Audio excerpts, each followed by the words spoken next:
নতুন চ্যালেঞ্জের মুখে তারেক রহমান। দায়িত্ব নেয়ার পরই সামনে এসেছে বড় অঙ্কের আর্থিক চাপ।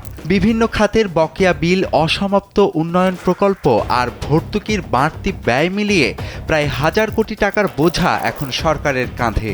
অর্থ মন্ত্রণালয়ের প্রাথমিক পর্যালোচনায় দেখা গেছে চলতি অর্থ বছরে রাজস্ব আদায়ে ঘাটতি রয়েছে, আবার একই সাথে বাড়ছে পরিচালন ব্যয়। সরকারি সূত্র বলছে দ্রুত ব্যয় পুনর্মূল্যায়ন ও অগ্রাধিকার ভিত্তিক প্রকল্প বাছাই করা হচ্ছে। স্যান্ডেলিনা সো, রূপচর্চায় আভিজাত্য।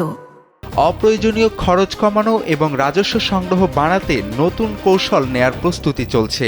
কর প্রশাসনের সংস্কার ও বিনিয়োগ বাড়ানোর উদ্যোগ নিয়েও আলোচনা শুরু হয়েছে। অর্থনীতিবিদরা মনে করছেন এখনই কঠোর আর্থিক শৃঙ্খলা না আনলে চাপ আরও বাড়তে পারে। মুদ্রাস্ফীতি নিয়ন্ত্রণ এবং বাজার স্থিতিশীল রাখা এখন বড় চ্যালেঞ্জ হয়ে দাঁড়াবে। এদিকে ব্যবসায়ী মহলও দ্রুত নীতিগত স্বচ্ছতা চায়। তাদের মতে আন্তর্জাতিক আস্থা ফিরলে বিনিয়োগ বাড়বে, কর্মসংস্থানও তৈরি হবে। সব মিলিয়ে অর্থনৈতিক চাপ সামলে উন্নয়নের গতি ধরে রাখাটাই এখন তারেক রহমানের সরকারের সামনে সবচেয়ে বড় চ্যালেঞ্জ। এই অবস্থায় পরিস্থিতি কিভাবে সামাল দেয়া হচ্ছে সেটাই নির্ধারণ করবে আগামী দিনের অর্থনীতির গতিপথ।